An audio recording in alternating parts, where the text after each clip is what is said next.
एक सच्ची प्रेम कहानी। एक दिन एक युवक और एक युवती में प्रेम हो गया, लेकिन लड़का एक गरीब परिवार से आया था। इस बात से लड़की के माता पिता भी खुश नहीं थे। इसलिए युवक ने फैसला किया कि वह न केवल लड़की को अपनी पत्नी स्वीकार करेगा, बल्कि उसके माता पिता को भी अपना समझकर अपने माता पिता की तरह स्वीकार करेगा। समय के साथ माता पिता ने देखा कि वह एक अच्छा आदमी था और उनकी बेटी के लिए सभी तरह से योग्य था। लेकिन एक और समस्या थी। वह आदमी एक सैनिक था। जल्द ही युद्ध छिड़ गया और उसे 1 साल के लिए विदेश भेजा जा रहा था।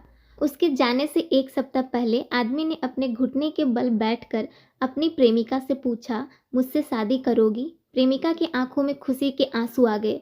उसने अपने आंसू पोंछे और कहा हाँ, और वे एक दूसरे के गले लग गए। वे इस बात पर सहमत हुए कि जब वह 1 साल में वापस आएगा तो वे शादी कर लेंगे।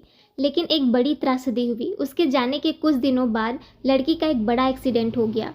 ये एक्सीडेंट गाड़ियों के आमने सामने की टक्कर थी। जब वह अस्पताल में जागी तो उसने अपने माता पिता को रोते हुए देखा। तुरंत वह जान गई कि कुछ गड़बड़ है। बाद में उसे पता चला कि उसे ब्रेन इंजरी है।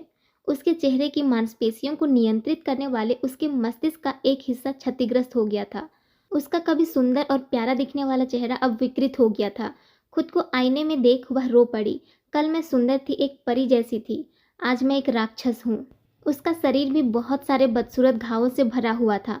वो खूब रोती और फिर उदास हो जाती। एक दिन उसने अपने मंगेतर को उसके वादे से मुक्त करने का फैसला किया। वह जानती थी कि वह उसे अब और नहीं चाहेगा।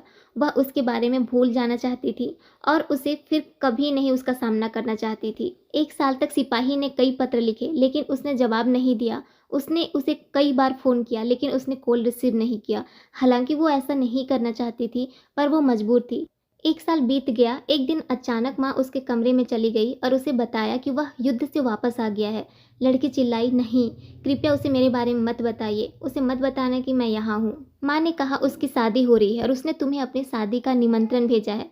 लड़की का दिल बैठ गया। वह जानती थी कि वह अब भी उससे प्यार करती है, लेकिन अब उसे भूलना होगा। बड़े दुख के साथ उसने शादी का निमंत्रण खोला और उसने उस पर अपना ही नाम देखा।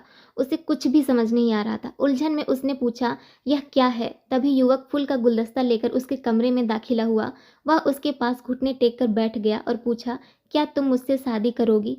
लड़की ने अपना चेहरा अपने हाथों से ढक लिया और कहा, मैं बदसूरत हूँ। तुम अगर ठीक से मुझे देखोगे तब तुम्हें सच्चाई पता चलेगी। और उसने अपने चेहरे से हाथ हटा दिया। उस युवक ने कहा, तुम्हारी अनुमति के बिना तुम्हारी माँ ने मुझे तुम्हारी तस्वीरें भेजी।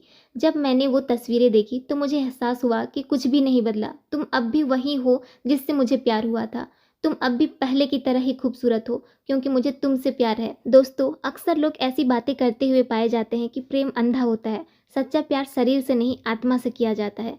लेकिन दुनिया की कड़वी सच्चाई यह है, लोग इसके विपरीत ही करते हैं। हाँ, इस दुनिया में कहीं कहीं पर शरीर वाला नहीं, आत्मा वाला प्यार दिखाई देता है, और इसी से शायद इस दुनिया में प्यार का अस्तित्व बना रहता है।